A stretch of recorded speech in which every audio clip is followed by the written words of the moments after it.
Hello everyone, I wanted to share this traveler's notebook I made today. Took me a little over an hour to do it all together, maybe a little bit more than that.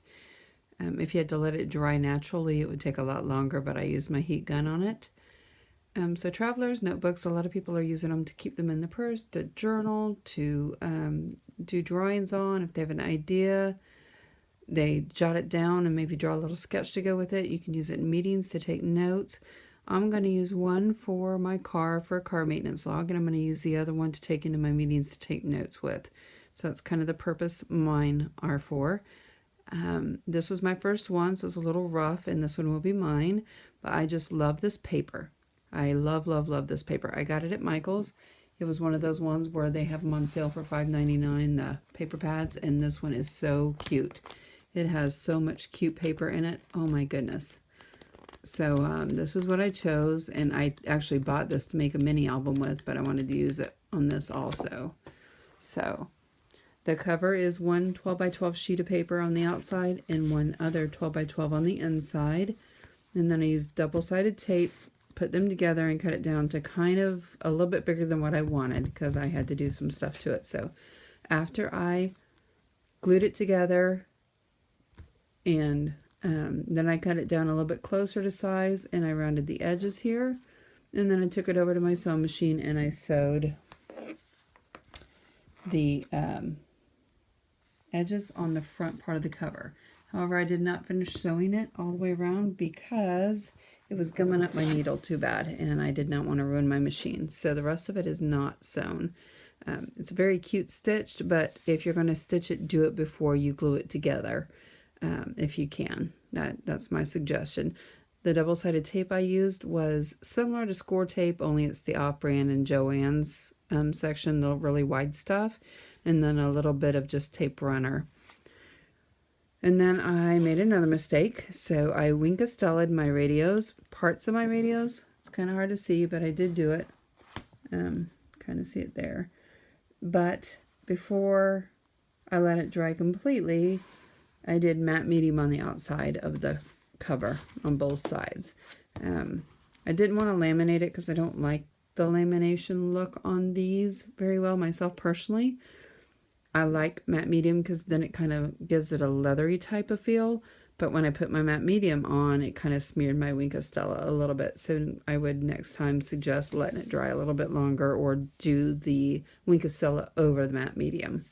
But anyway, I love these radios. I love this paper. It's so cute.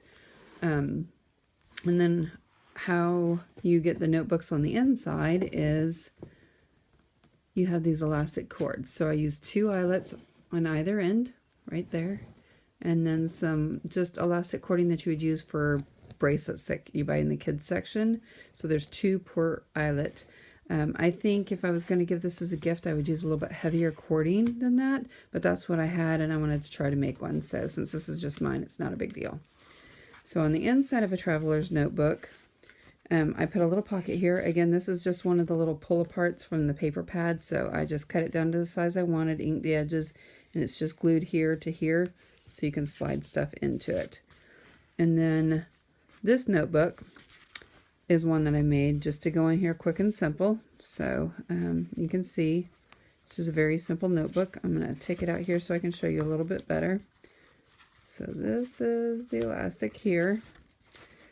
When you're making these, you want to, oops, sorry, this is hard to do one-handed. You want to make sure that you notch your edges of your notebook because then it kind of holds them in place a little bit better when they're inside the cover. So here's the inside where the eyelets are, and I use 3/16 eyelets, very simple. And this notebook is one 12 by 12 sheet of paper. I don't remember where it came from. It's just one I have in my stash, a leftover from my baby album, I believe. And then on the inside, it's just plain printer paper. And then I used, I don't know if you can see, but I used just purple embroidery floss and did a simple binding on that. Now this was a little bit too thick to go through my paper cutter, or my corner rounder, I'm sorry. So I just cut it by hand so it's a little rough. If I was going to give this as a gift, I would take the time to corner around each piece of paper individually so that it looked a little more uniform and a little bit better. So, but since it's just mine, it wasn't that big of a deal.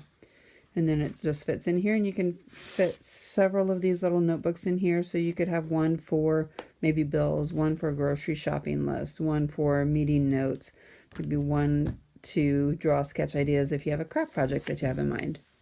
So that is it in a nutshell. Pretty simple, pretty easy to do. The next one I do, I am going to have some kind of a binding. I'll probably put an elastic or a little buckle or something, just so that it stays closed. But this one I'll just use a headband probably right here to keep it closed. But this is kind of flimsy. So you don't want anything too tight because it will crimp your edges. But hope you enjoyed this. I hope it inspires you to try something new, and have a good evening. Happy crafting.